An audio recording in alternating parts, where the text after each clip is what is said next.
Kasunod ng utos na courtesy resignation, marami pa raw tatamaan sa balasahan sa gabinete ni Pangulong Bongbong Marcos na nasa Malaysia po ngayon para dumalo sa ASEAN Summit. Nakatutok si Jonathan Andal.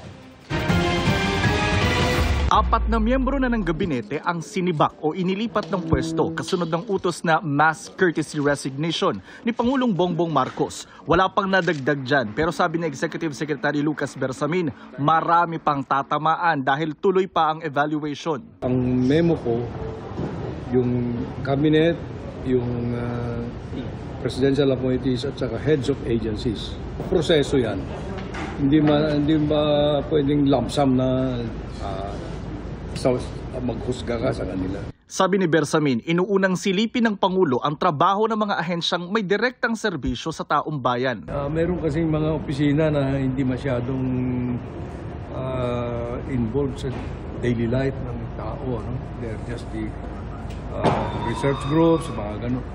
Inutos ng Pangulo ang mass courtesy resignation noong nakaraang linggo para raw iayon ng administrasyon sa mga pangangailangan ng taong bayan kasunod ng 2025 midterm elections. Pero sabi ng political analyst si Professor Ranjit Rai, mukhang parang cosmetic, no? Hindi ganun kalaki ang pagbabago.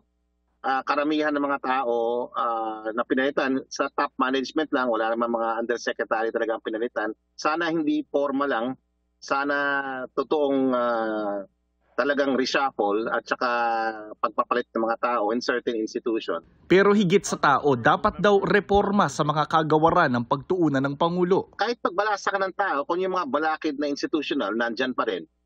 Yung mga budgetary constraints, nandyan pa rin. Wala magbabago. Kanina bago umalis papuntang Malaysia, nagbiro ulit ang Pangulo tungkol sa balasahan ng kanyang gabinete.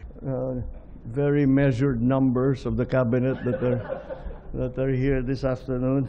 Dadalo ang Pangulo sa 46th ASEAN Summit and related summit sa Malaysia. Pag-uusapan daw ang sigalot sa South China Sea, sitwasyon sa Myanmar, climate change, ekonomiya at framework para sa responsableng paggamit ng artificial intelligence. Idadagdag din daw niya ang usapin sa taripa ng Amerika. We must find a way to find consensus amongst the disparate situations that the different member states are operating under.